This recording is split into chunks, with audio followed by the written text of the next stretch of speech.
Bueno, muy buenas tardes a todos y a todas. Nos colocamos en disposición para iniciar esta conferencia. En la tarde de hoy estamos a través de transmisión en vivo, a través del Centro de Producción Audiovisual y también Centro de Investigación Social, donde nos pueden seguir. Ahí estaremos haciendo la transmisión de la siguiente conferencia. Hoy tenemos una sorpresa para todos ustedes. Hoy tenemos un egresado de nuestra casa, de nuestra Universidad Surcolombiana, que vuelve, nos acompaña, nos visita y nunca olvida a nuestra casa, que es nuestra universidad.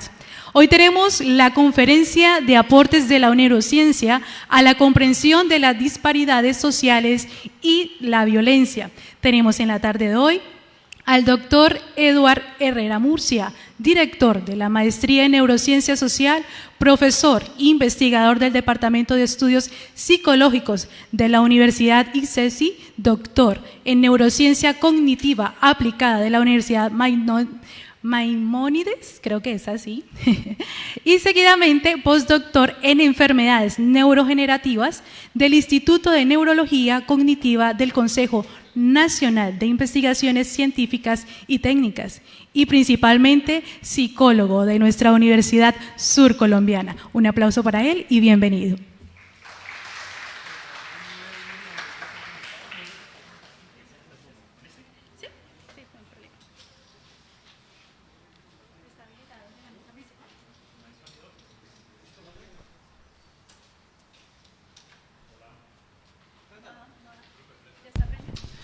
Hola, muy buenas tardes. Primero que todo, agradecer esta invitación a Julio, al profesor Fabio. Es para mí un grato honor estar hoy aquí, después de muchos años de haber estado fuera de la universidad. Un orgullo compartir con ustedes esta tarde, compartir una temática que quizás puede ser un poco, perdón, yo creo que me voy a bajar, que quizás puede ser un poco diferente en relación al congreso que ustedes han organizado. Digamos que la neurociencia social, ¿cierto? Es un área relativamente nueva, básicamente a partir de los años 90 aparece. Siguiente, por favor. Aparece como una alternativa diferente para el estudio de los fenómenos sociales, ¿no? Y aquí hay que saber uno entender a qué hace referencia al estudio de los fenómenos sociales y cómo lo hace. Entonces, bueno, el día de hoy pues he preparado una presentación que tiene los siguientes contenidos. Primero, hablar de qué es la neurociencia social, una introducción al estudio de la adversidad y desigualdades sociales en neurociencias, discutir un poco el rol de la adversidad en el desarrollo, estudios en poblaciones en condiciones de violencia y adversidad, y un poco unas reflexiones sobre cómo integrar diferentes perspectivas al estudio de los fenómenos sociales, ¿sí? Y las conclusiones. Siguiente. Bueno, básicamente la neurociencia social es un área multidisciplinar en el sentido de que para hacer neurociencia social se requiere del apoyo de múltiples disciplinas, ¿no? Es un área nueva, relativamente nueva, años 90, ¿cierto? Que nace básicamente, uno podría decir que de la integración de diferentes disciplinas, ¿no? Por un lado, las ciencias cognitivas, la misma neurociencia, y cuando digo neurociencia estoy hablando de la neurociencia básica, esa neurociencia que es más biológica, o que se interesa por la ciencia básica, y las mismas ciencias sociales. Ellas dan origen a lo que se denomina neurociencia social. Pero me quiero detener un poco en dos puntos que son claves para entender el porqué de la neurociencia social. Por un lado, las ciencias cognitivas, y ustedes como saben, la ciencia cognitiva le interesa es el estudio de lo que denominamos mente, ¿no? Y bueno, seguramente podríamos discutir mucho qué es la mente, ¿no? Pero le interesa básicamente la mente, ¿no? Y por un lado, las ciencias sociales, que son, como ustedes lo saben, son muy amplias, muy diversas, ¿cierto? Entonces, la neurociencia social recibe apoyo de diferentes áreas de las ciencias sociales, ¿no? Entonces, cuando uno trabaja en neurociencia social, necesariamente hay que trabajar con sociólogos, con antropólogos,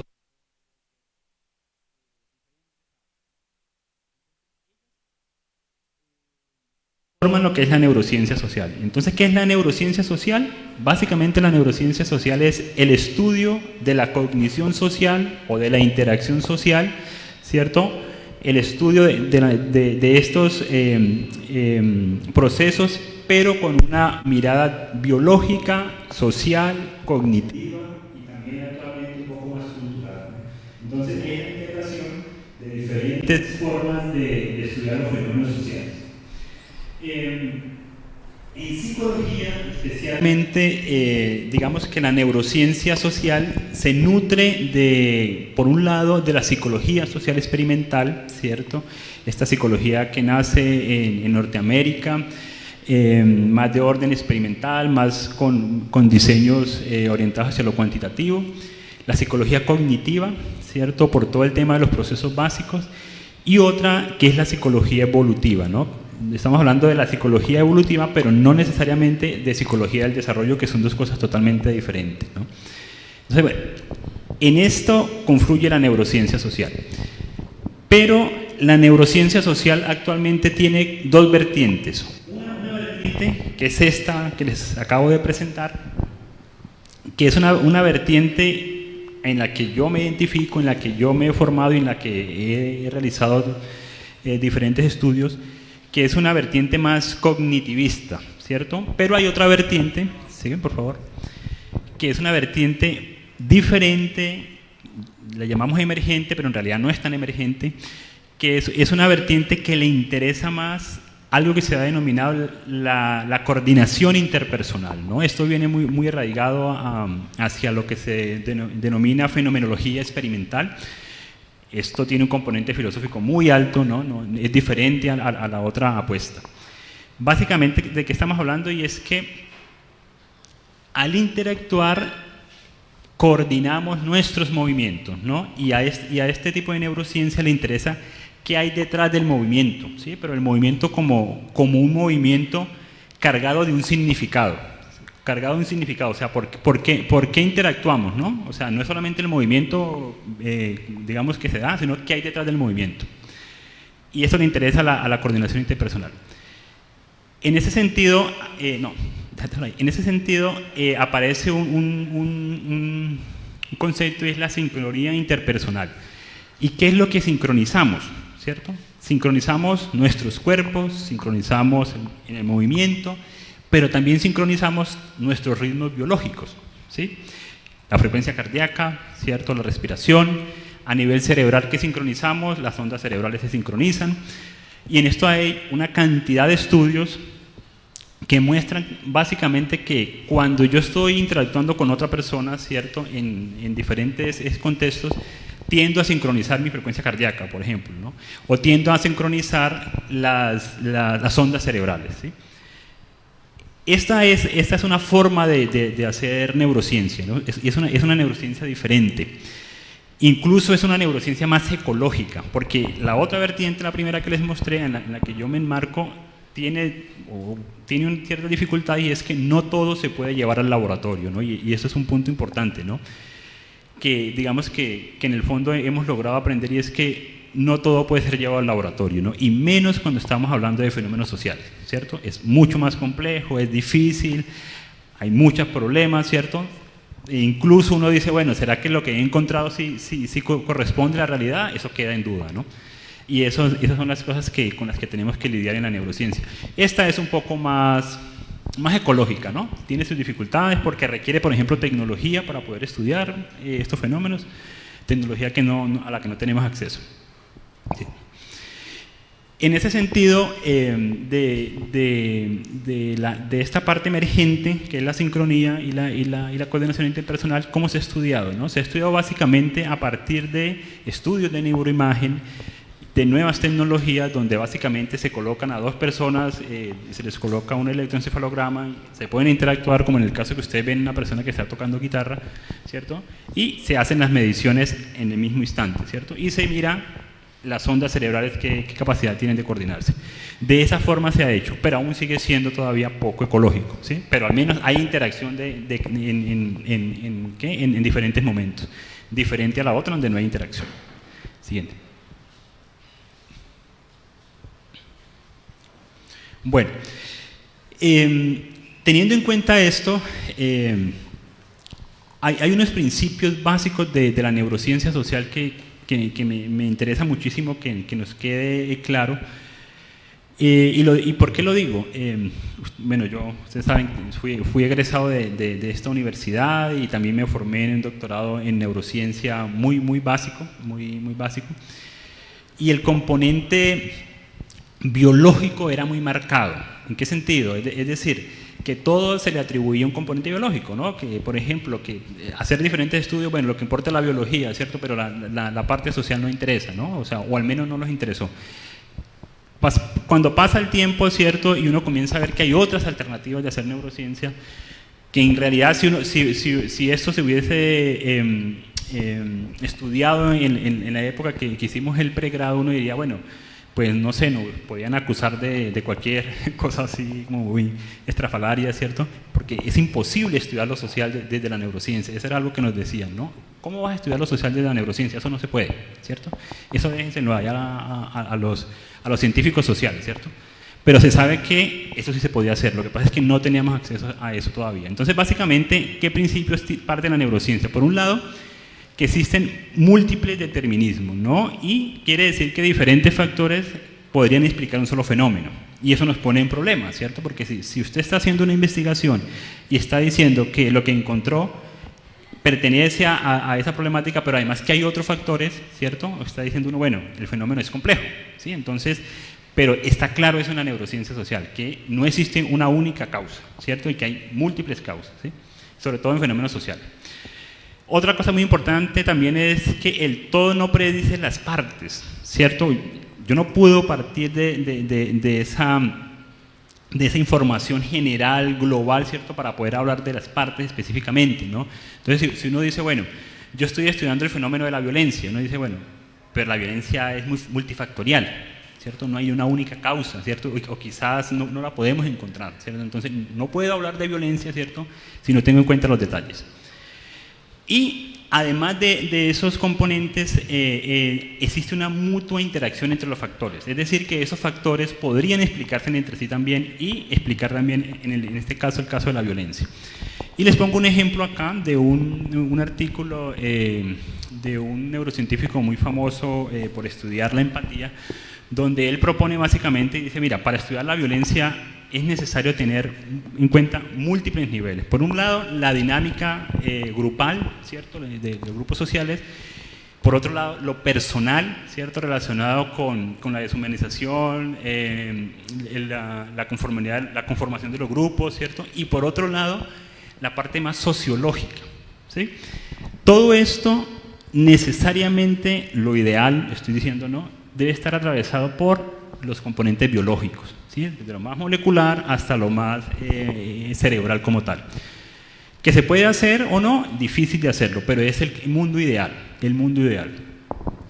Siguiente. Bueno, entonces, ya como habiendo hecho claridad de qué es la neurociencia social, de cómo son los principios de la neurociencia social, básicamente vamos a hablar de cómo la neurociencia le ha interesado los fenómenos sociales, ¿no? Y básicamente uno podría decir que la primera neurociencia que le interesó los fenómenos sociales fue la neuropsicología, ¿no?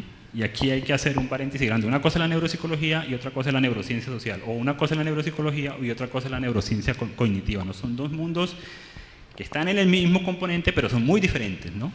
Eso es bueno tenerlo en cuenta. Se empezó estudiando desde la neuropsicología.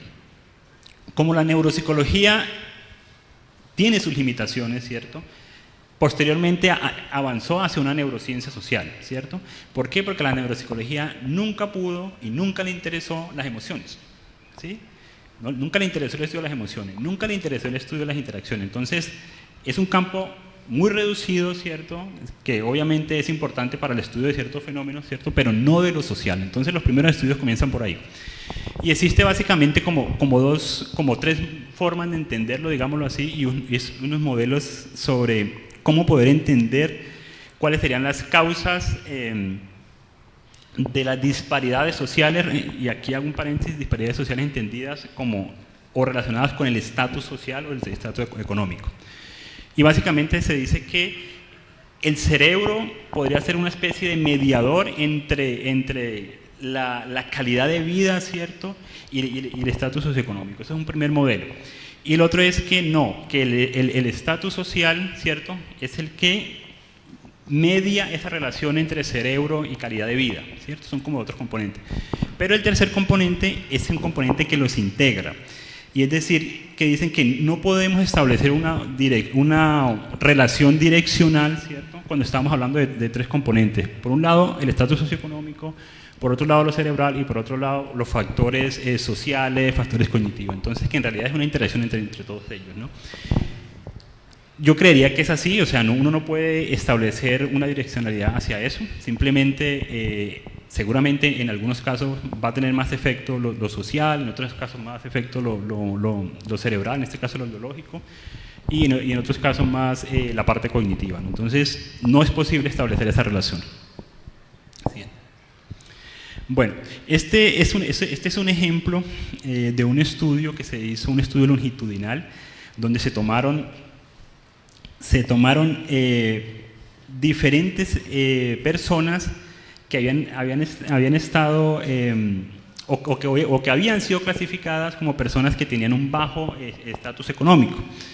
Y se hizo un seguimiento en el tiempo, y lo que se descubre es que estas personas, al pasar el tiempo, comienza a aparecer en ellos algo que está muy relacionado con las demencias, ¿cierto? Y es una poliproteína APOE, que los que saben de demencia saben que es una de las proteínas más relacionadas con la demencia, ¿cierto? Y esto comienza a asociarse al estatus económico. Ellos lo que encuentran es que las personas que tienen esta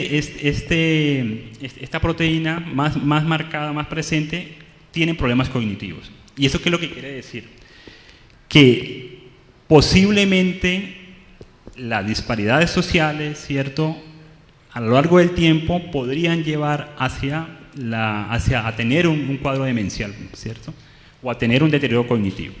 Y este es un campo que hoy en día se está estudiando muchísimo, ¿no? Y es cuáles son los efectos que tiene la violencia, ¿sí?, sobre el envejecimiento. Y en eso hay bastante ya estudiado. Bueno. En ese mismo sentido, uno lo que podría pensar es que ¿qué tiene que ver los componentes biológicos, los componentes genéticos y ambientales, ¿no? Y hay un modelo muy interesante que ustedes lo pueden... ¿Tienen marcado por ahí? ¿Señalador? No, bueno, no importa. Si ustedes ven en este modelo, vemos un modelo muy interesante que utiliza la neurociencia, y sobre todo esta neurociencia que le interesa más el campo social, el campo de la epigenética, y es que existen unos factores genéticos, ¿cierto?, y existen otros factores que tienen que ver con lo físico, ¿no?, con lo personal, ¿cierto?, y en lo físico hace referencia a que, por ejemplo, el hecho de estar en contacto o vivir en una ciudad donde hay muchos árboles, donde hay muchos edificios, ¿cierto?, donde hay una calidad de vida, donde está eso físico, eso afecta también la genética, ¿no? Y por supuesto también afecta la genética el estar deprivado socialmente, es decir, estar solo, ¿sí? Todos estos componentes afectan nuestro cerebro, ¿no?, y afectan lo más básico que tiene que ver con la genética. Entonces, no es solamente decir que la genética se puede modificar, se puede cambiar por factores cognitivos o factores sociales, ¿cierto?, sino también lo físico, ¿sí?, el vivir, ¿cierto?, en ciertas regiones, en ciertas partes, y eso tiene que ver con la calidad de vida. Estos componentes te llevan a un neurodesarrollo, ¿cierto?, y ese neurodesarrollo posiblemente se puede ver alterado, y es lo que posibilita quizás que podamos tener alguna enfermedad, ¿sí? Y digo quizás porque ahora les voy a mostrar una discusión muy fuerte que hay actualmente, y es en torno a si realmente la adversidad nos afecta cerebralmente o nos hace más fuerte, ¿no? Un poco de resiliencia, ¿no? Y en eso está un debate muy fuerte, y en eso está la neurociencia también metida. Teniendo en cuenta este modelo, una cosa muy importante que actualmente se está estudiando hoy es, ¿será que existe una transmisión generacional, ¿cierto?, de los efectos ambientales, sociales, ¿cierto? Y lo que se ha descubierto es que sí, ¿cierto? ¿Qué quiere decir eso? Que personas que han sido expuestas sistemáticamente a todo lo que tiene que ver con los fenómenos de desigualdades sociales, violencia, ¿cierto? Esto se va a transmitir de generación en generación y ya se ha demostrado a partir de algo que se llama la epigenética, ¿cierto? Y ya hay cambios en hijos de personas que han sufrido violencia, ¿cierto? Ya se han demostrado. Nosotros en Cali, con un grupo de investigadores de la Javeriana, tomamos unos datos de personas expuestas a la violencia, creo que les voy a mostrar algo de esto, y se hizo un primer rastro de estos que se llaman relojes epigenéticos y encontramos que la edad biológica no corresponde a la edad epigenética, ¿no? Encontramos dos casos así. Enviamos las muestras a Estados Unidos y estamos esperando los resultados, pero pareciera que se presentaría en la gran mayoría de personas que han sido expuestas a la violencia. Ahora entonces lo que nos quedaba a nosotros inicialmente la pregunta es, hay que estudiar también a los hijos, ¿sí? Porque esto es un cambio que se da de generación en generación, ¿cierto? Y hay muchos estudios, por ejemplo, estudios en Uganda, ¿cierto?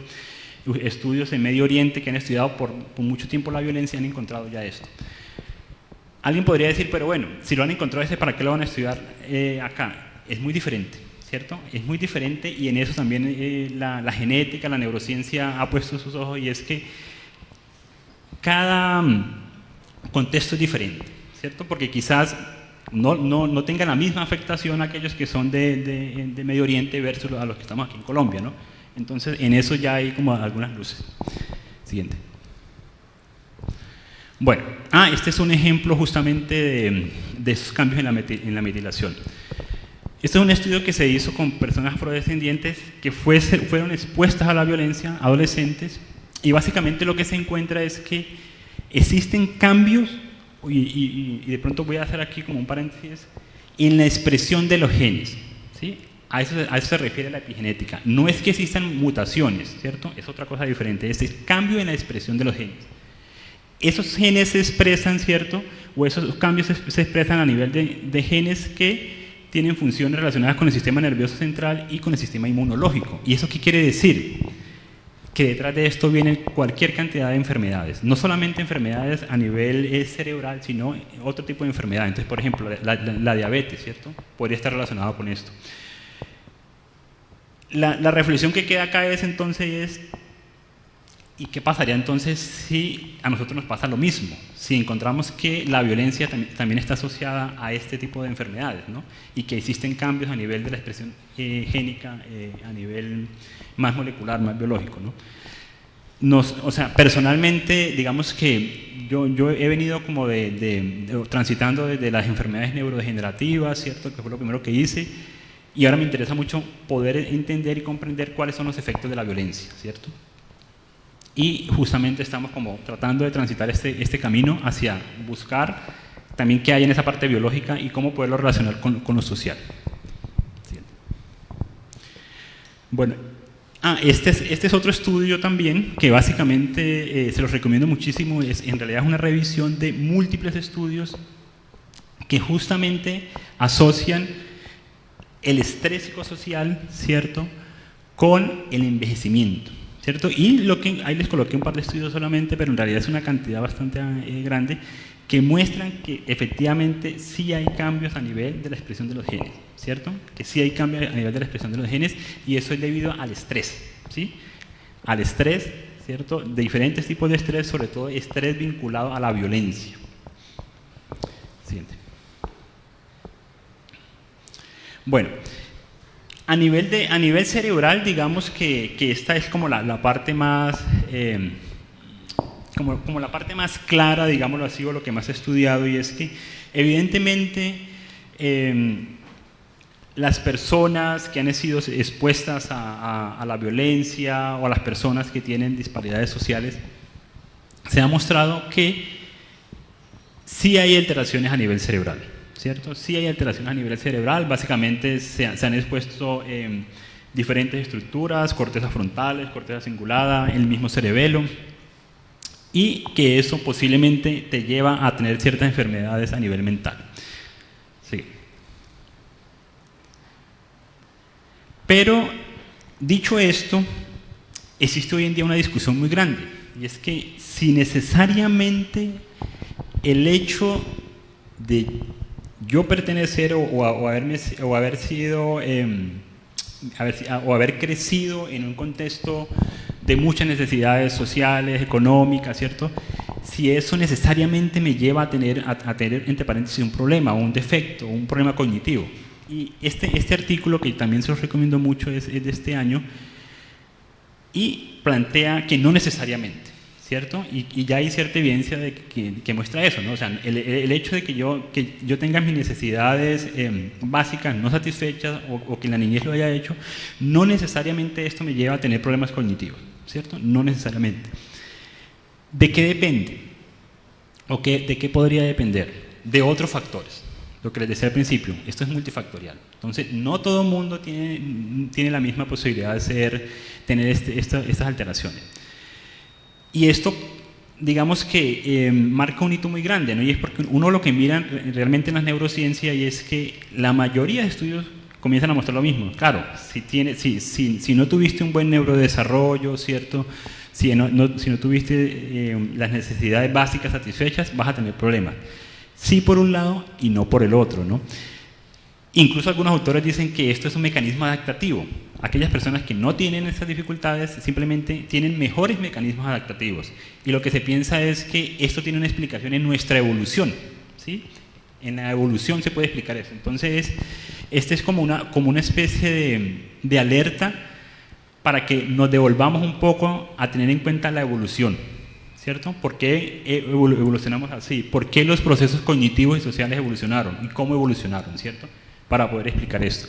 Porque no todo está como tan definido o tan claro en este sentido. Entonces, les puse este artículo porque de pronto como que le derriba a uno muchas ideas que tenía, ideas que yo también las tenía, y ahora les voy a decir, porque incluso les voy a mostrar evidencia de que sí causa problemas, ¿cierto?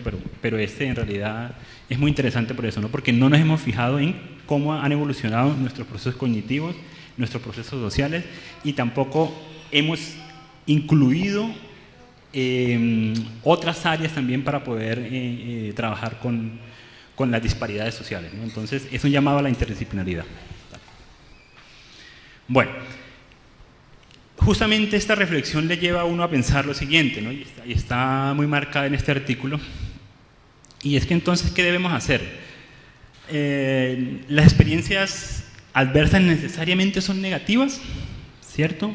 Pareciera que no necesariamente son negativas, o pareciera que no necesariamente voy a tener problemas cognitivos, problemas sociales si tengo experiencias adversas, ¿no? Y en la experiencia adversa está todo lo relacionado con violencia, ¿cierto? Insatisfacción de las necesidades, ¿cierto? No necesariamente. ¿Es necesario cambiar las condiciones contextuales? ¿Es necesario cambiar nuestro contexto? ¿Es necesario cambiar la forma como vivimos? Yo creo que sí es necesario, ¿cierto? Y yo creo que justamente eso es lo que hace que se den estos espacios de discusión en torno a lo social, ¿cierto? Y es que hay formas de cambiar lo social. Es más, si les estaba diciendo que hay cambios a nivel epigenético, eso quiere decir que sí se puede modificar, porque la epigenética se puede modificar, ¿cierto? O sea, que no es porque es un componente biológico, entonces ya te quedaste así, no hay nada que hacer. No, sí se puede cambiar. La evolución humana también debería ser un foco de estudio de la psicología y la neurociencia, sí, sobre todo de la psicología, ¿sí? Sobre todo de la psicología. Ideal que a los nuevos psicólogos se les forme en evolución, ¿cierto? Para poder comprender justamente esto, ¿sí? Para poder comprender esto. La neurociencia ya lo está haciendo, y sobre todo esta neurociencia más de corte social, pero en la psicología eso no se hace, ¿cierto? Muy pocos, en las mallas uno ve en Colombia sobre todo, muy pocos cursos de psicología evolutiva, lo que ve es psicología del desarrollo, ¿sí? Hay que irnos a la filogenia, ¿cierto? Hay que irnos allá para poder entender muchas de esas cosas. Lo otro, ¿qué tanto los científicos sociales saben sobre la evolución del funcionamiento de los procesos sociales y cognitivos? No sé, pero yo creo que no es mucho, ¿cierto? Porque en realidad no nos han formado para eso, ¿cierto? Nos han formado, digamos, muy disciplinares, ¿no? Y no nos han permitido irnos hacia la interdisciplinaridad. Entonces, los científicos sociales, todos los que trabajan en las áreas sociales deberían tener una formación en los funcionamientos sociales y cognitivos, sobre todo en lo cognitivo, para poder también entender qué es lo que pasa en este gran mundo social. Bueno, dicho esto, ahora les voy a mostrar de pronto la parte más aburrida, y es los estudios que desde mi experiencia hemos hecho en neurociencia social, ¿sí? Son estudios muy orientados hacia entender la neurociencia social, pero desde un corte más cognitivista, ¿cierto? Más no un corte más interaccionista, porque lo interaccional es bastante nuevo. Entonces, esto es lo que hemos desarrollado en los últimos 15 años más o menos, ¿sí?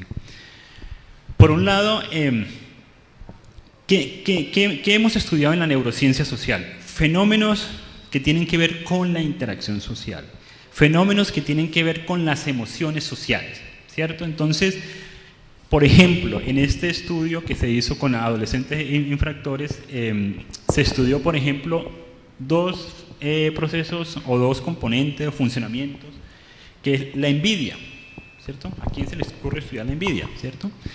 Y uno dice, sí, es que es necesario estudiar la envidia, ¿cierto? Porque la envidia es un mediador en los procesos sociales, ¿cierto? El poder no controlar la envidia. Si yo les pregunto aquí a ustedes quiénes son envidiosos, todos me van a decir que no, pero en realidad sí lo somos, ¿cierto? Sí lo somos, ¿cierto? Y justamente por eso hay que controlar eso y poder mediar esto. Y otro fenómeno también que se ha estudiado es el denominado Schadenfreude, que básicamente es sentir satisfacción por la desgracia del otro. Sí, me gusta, no lo coloqué acá, si han visto Los Simpsons, ¿no? Cuando Homero disfruta la desgracia de Flanders, ¿no? Eso es Schadenfreude, ¿cierto? Y esto también es un mediador de las conductas sociales, ¿no? Y lo que uno ve básicamente en jóvenes infractores es que tienen niveles altos de envidia, ¿cierto? Schadenfreude disminuido, ¿cierto? Y que esto está asociado con áreas cerebrales como la corteza frontal y el giro parietal. Les reitero que esto hace parte de las emociones sociales. Y cuando yo digo emociones sociales, estoy hablando de emociones que son emociones que hacen parte del componente social o básicas para poder interactuar. Sí. Otro estudio que en este estudio se hizo justamente en Cali y que va en lo que es lo hegemónico de la neurociencia, es que estudiamos niños y adolescentes que estaban en una institución. Estos son niños del ICBF, ¿cierto?, que no fueron en ese momento adoptados, y estudiamos la moral, ¿cierto? Estudiamos la moral. Y básicamente, ¿qué encontramos? Encontramos que tienen una forma diferente de entender lo moral, ¿cierto? Diferente a los que no estaban abandonados, ¿cierto? No comprendían las intenciones, ¿cierto? Lo moral, las intenciones, las emociones. Tres componentes básicos y elementales de la interacción social. ¿Sí? Uno podría decir, bueno, claro, están abandonados, ¿cierto?, con múltiples deprivaciones, ¿sí? Pero encontramos esto. Miren que esto que les estoy diciendo va un poco en contra de del paper que les mostré, ¿no? Que no todos tienen esto. ¿Qué pudo haber faltado ahí, cierto? Quizás hizo falta tomar otro tipo de factores, tener en cuenta otros factores, ¿cierto? Y sobre todo factores individuales, ¿sí? Quizás faltó eso, y esa es como una autocrítica que uno se hace después cuando ya hace lo que ha publicado, ¿no? Y faltó algo más. Y faltó quizás dialogar más con otras disciplinas, faltó dialogar con los colegas, faltó dialogar con la gente que está en el día a día con ellos, ¿no? Para poder ingresar otros factores que eran importantes. Siguiente. Y bueno, este también va en la línea de adolescentes infractores, y básicamente en este estudio fue hecho en Barranquilla, en Barranquilla, jóvenes infractores de la ley. Mismo tema, tenían dificultades para reconocer emociones, sobre todo emociones básicas que tienen que ver con el rostro, ¿cierto? Eso podría explicar por qué tienden a ser más infractores que otros, ¿cierto? Porque no comprenden las emociones. ¿De quién? Del otro. ¿Sí? Siguiente. Bueno, y este estudio que quizás yo no creo que uno pueda volver a hacer un estudio de esto tan fácilmente. Tiene una historia muy larga que básicamente en su momento cuando sale este estudio prácticamente yo me escondí, literalmente. No quise hablar de él, después de muchos años lo hicimos, porque este estudio fue muy complejo porque estudiamos paramilitares que estaban en una cárcel, ¿cierto? Y paramilitares, se los podrán imaginar, ¿no? De personas que habían matado 2, 3, hasta que habían matado 500, ¿cierto? Destrozados y todo esto. Y hicimos un estudio, y este estudio tuvo muchísimo impacto, se publicaron diferentes noticias en redes internacionales, ¿cierto? Era un momento político difícil donde de esto no se podía hablar, ¿cierto? Muy difícil a nivel político. Siguiente. Y básicamente el estudio en qué consistió. Y era estudiar la moral en ellos. Y todos los seres humanos normales, entre comillas, tendemos a juzgar por las intenciones, ¿cierto? Nosotros tendemos a juzgar por las intenciones. A ellos les pusimos a que resolvieran una tarea que no la alcancen a ver ahí, pero les voy a poner un ejemplo, y es que, por ejemplo, si yo le digo, profesor Fabio, necesito que me haga el favor y va y me permite un marcador, pero tiene que bajarse por el ascensor, ¿cierto? Y yo sé que ese ascensor está dañado, y yo igual mando al profesor Fabio por el ascensor. El profesor Fabio va, trae el marcador y no le pasó nada, aunque el ascensor estaba dañado. ¿Eso es adecuado o no es adecuado? ¿Ustedes qué dirían? Es inadecuado, ¿cierto? Porque yo sabía que eso estaba dañado, ¿cierto? Pero como no le pasó nada, para mí está bien. Y esas eran las respuestas que ellos daban, ¿cierto? No le pasó nada, está bien. ¿Qué explicación tiene esto en el contexto, sobre todo este grupo tan complicado? Y es que no tiene que ver con una psicopatología, no tiene que ver con que tuvieran un cuadro psiquiátrico, no. Simplemente el contexto en el que ellos se desempeñaban aprendieron a esto, ¿sí? A calificar todo por los resultados. La guerra, ¿sí? La guerra es resultados, y es eso, ¿cierto? Y ahí está el componente moral. Listo, perfecto. Actualmente tenemos unos datos también con jóvenes infractores y la tendencia es exactamente la misma. No los hemos publicado todavía, pero ya revisamos los datos y es lo mismo. Siempre califican es por el resultado, pero tiene que ver con el contexto. No hay nada patológico, ¿cierto? El contexto les enseñó a que tenían que actuar así. Bueno, y este es un estudio que aún lo tenemos trabajando con alguien que ustedes de acá seguramente conocen, y es Daniela Gutiérrez, también egresada de acá del programa de psicología. Esta fue su tesis de maestría en neurociencia social. Hicimos un estudio con personas víctimas del conflicto armado que tenían estrés postraumático, ¿sí? ¿Y por qué digo que tenían estrés postraumático? Hicimos todas las pruebas necesarias para establecer que tenían estrés postraumático y estábamos buscando gente que no tuviera ese estrés postraumático, pero que fuesen víctimas, y no las encontramos. Es decir, todos tenían estrés postraumático. Ninguno, o sea, no fue posible. No hubo controles. No hubo controles. Claro, porque nosotros decíamos, vamos a buscar personas que sean víctimas del conflicto, que tengan estrés postraumático, pero necesitamos que sean víctimas del conflicto, ¿cierto? Pero que no tengan estrés postraumático. No se pudo. Entonces nos tocó buscar, los controles fueron los que no tenían nada que ver con el conflicto. Y básicamente hay dos cosas importantes que encontramos acá. La primera es que todas tienen o han comenzado con un deterioro cognitivo. Todas las personas. Estamos hablando de personas mayores de 50 años, ¿sí? Todas han empezado con un deterioro cognitivo, ¿cierto? Y eso, digamos, lo pone uno a pensar uno mucho, y es cómo la exposición al conflicto nos ha llevado a esto, ¿cierto? Faltan muchas cosas por hacer, estamos analizando datos, pero yo creo que se va a publicar por esa línea. Siguiente. Y ya la segunda parte, que fue la que Daniela ejecutó, básicamente hicimos un estudio de interocepción, que básicamente es el poder dar cuenta de las sensaciones corporales.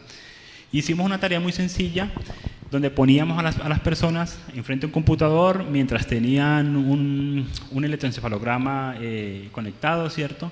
Los poníamos a que escucharan un corazón artificial, luego su propio corazón, y luego de eso que clasificaran emociones, ¿sí? Emociones positivas o negativas. Siguiente. ¿Y qué encontramos? Que las personas que son víctimas y que tienen estrés postraumático mejoraba el rendimiento en el reconocimiento de emociones cuando escuchaban su corazón, ¿sí? Cuando escuchaban su cuerpo, básicamente. ¿Eso qué quiere decir? Y está muy en relación con algo que les decía al principio, y es que la cognición, uno podría decir que la cognición es solamente el cerebro o está en el cerebro, ¿cierto? Realmente cuando uno habla de cognición está hablando del cuerpo y del contexto, ¿sí? O sea, la cognición no es aquello que está allá en el cerebro, guardadito, que es un proceso, no. El contexto y el cuerpo tiene que ver con esto. Y básicamente lo que uno muestra acá es esto, ¿no? Que el cuerpo tiene que ver con las emociones, ¿cierto? Que tiene que ver con esto.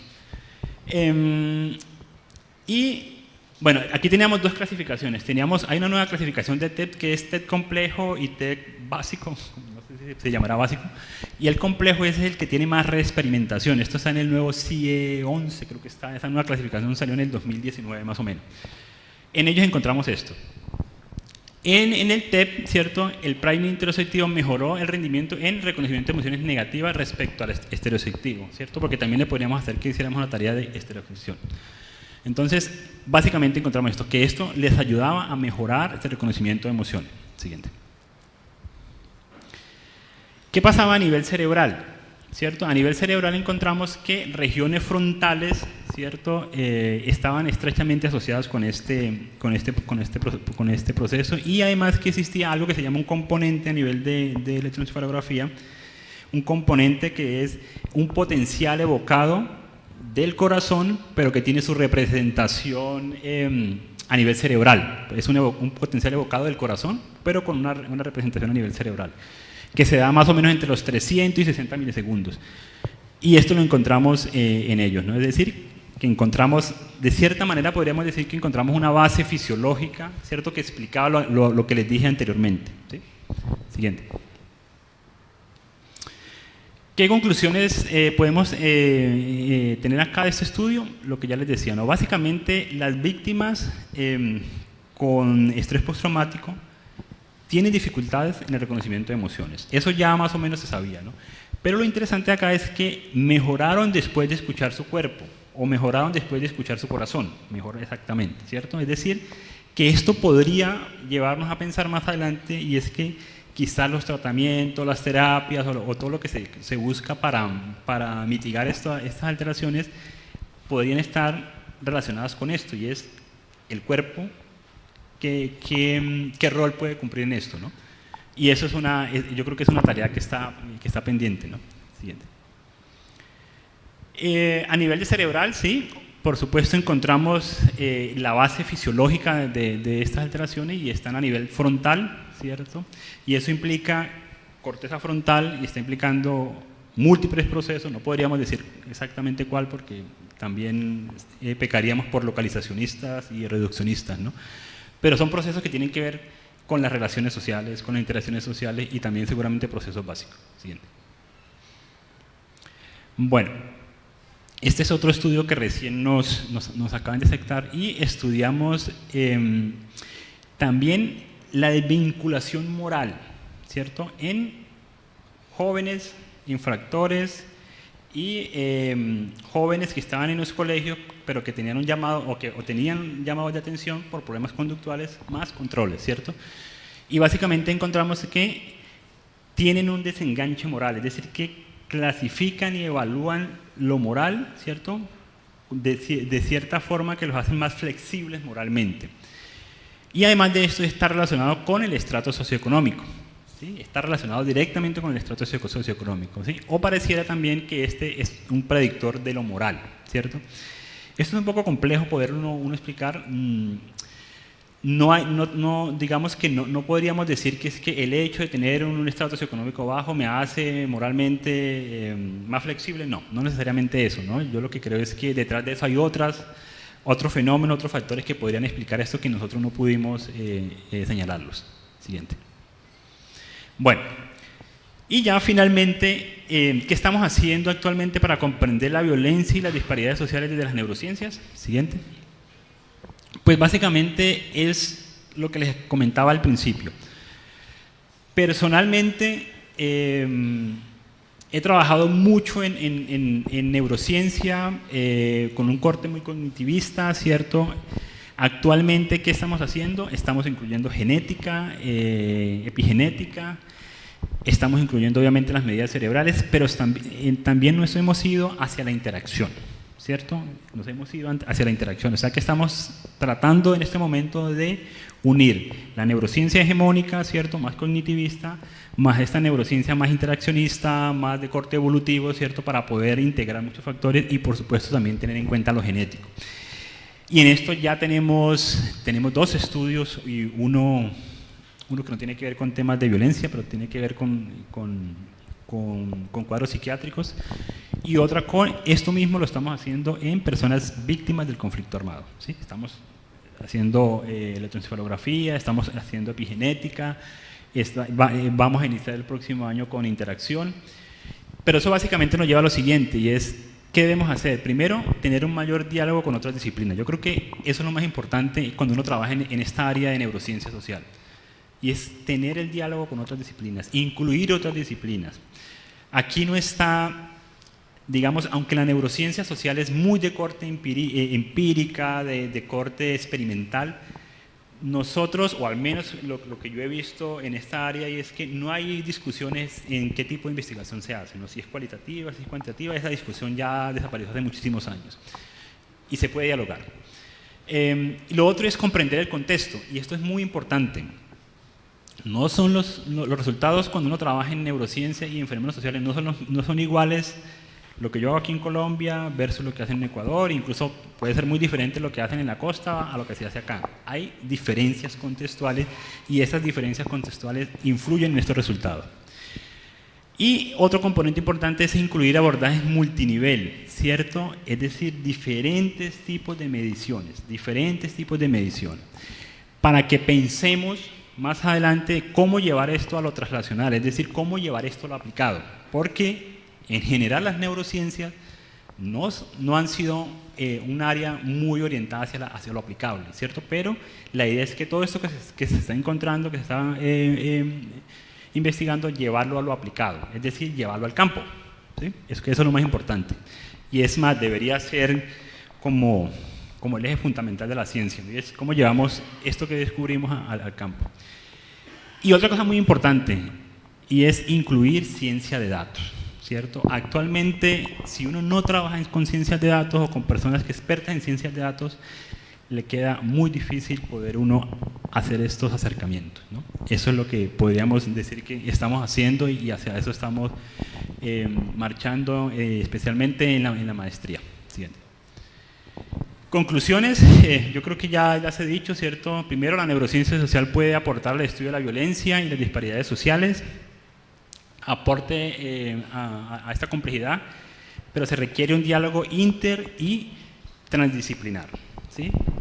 Hemos avanzado, pero se requiere que ese diálogo sea más puntual, ¿cierto? Y que se vea en la investigación, ¿sí? A veces se queda mucho en la discusión. El contexto cultural y la integración de lo biológico deben ser más considerados para la comprensión de fenómenos sociales. Eso es importante, ¿cierto? Entender que lo biológico, lo social y lo cultural es importante para uno poder estudiar los fenómenos sociales. Y por último, las tecnologías y las ciencias de datos deberían estar presentes en los equipos que hacen investigación en ciencias sociales. ¿Listo? Bueno, muchísimas gracias.